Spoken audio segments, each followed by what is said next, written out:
Guys, welcome to our channel. तो जैसा कि आप लोग जानते हैं कि थोड़े दिनों में ही बीएड के पेपर शुरू होने वाले हैं। तो उसके लिए मैं आपको पीडीएफ प्रोवाइड करवा यहाँ पे प्रोवाइड करवा रही हूँ क्वेश्चंस, ठीक है। और ये हैं आईजी यूनिवर्सिटी के। मैं आपको अलग अलग सब्जेक्ट्स के जैसे फर्स्ट ईयर और सेकेंड ईयर तो पेपर अवेलेबल करवाऊँगी यहीं पर, ठीक है। तो चलिए शुरू करते हैं। ये है कंटेम्प्रेरी इंडिया एंड एजुकेशन का पेपर, ठीक है। ये है जून 2019 का पेपर, ठीक है। तो चलिए शुरू करते हैं फिर।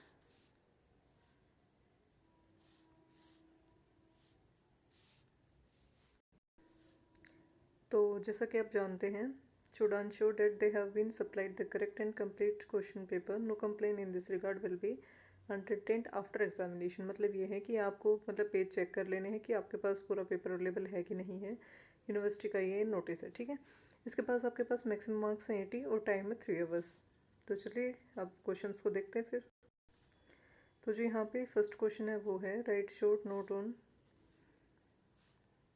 Following education needs of tribes, जनजातियों की शैक्षिक आवश्यकता। AIIMS of secondary education commission, यानी कि आपका जो सेकेंडरी एजुकेशन कमीशन है उसके एम्स क्या क्या है। 1952 1953, यानी कि आपको ईयर भी बता रखा है कि इस जो सेकेंडरी एजुकेशन कमीशन था उसके एम क्या है यहाँ पे 1952 1953 के अकॉर्डिंग, ठीक है। Explain the Constitution, fundamental rights and duties. How are constitutional values related to aim of education? संवैधानिक मौलिक अधिकार और कर्तव्यों की व्याख्या कीजिए। शिक्षा के उद्देश्यों से संवैधानिक मूल्य कैसे संबंधित हैं। ये जो आपका क्वेश्चन है ये यहाँ पे है 16 मार्क्स का। ये है यूनिट फर्स्ट, ठीक है। और आपको फर्स्ट यूनिट से 2 क्वेश्चन दिए गए हैं, उनमें से आपको अटेम्प्ट करना है एक क्वेश्चन। अब क्वेश्चन नंबर थर्ड, जो क्वेश्चन नंबर थर्ड है वो है explain the rights to free and compulsory education act 2009 in detail. निःशुल्क और अनिवार्य शिक्षा का अधिकार अधिनियम 2009 के बारे में विस्तार से बताएं। ये भी है 16 नंबर का। आप चाहे तो ये क्वेश्चन अटेम्प्ट कर सकते हैं, चाहे वो क्वेश्चन अटेम्प्ट कर सकते हैं। Write note on following object of एनसिप 2005 और salient feature of Ramamurti review committee 1990।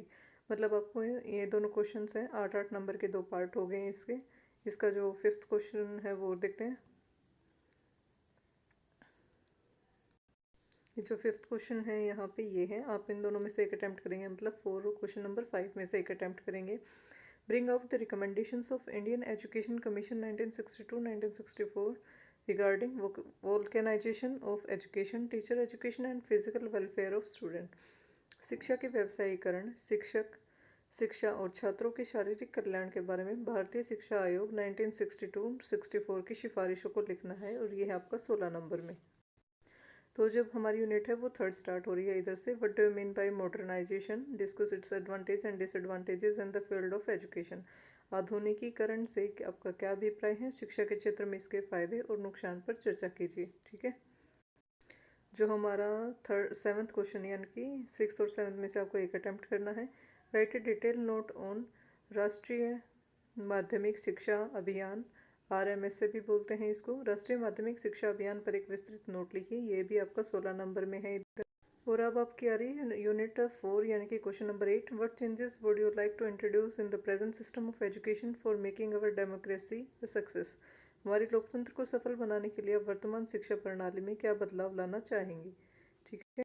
और ये है इसका last question, explain in detail reservation as an policy. एक समतावादी नीति के रूप में विस्तार से आरक्षण की व्याख्या कीजिए, ठीक है। तो ये हैं आपके 9 क्वेश्चंस इस पेपर के। और मैं आपको बाकी पेपर भी अवेलेबल करवाऊँगी, क्वेश्चन पेपर, ठीक है। तो जुड़े रहिए हमारे चैनल से। Thank you so much.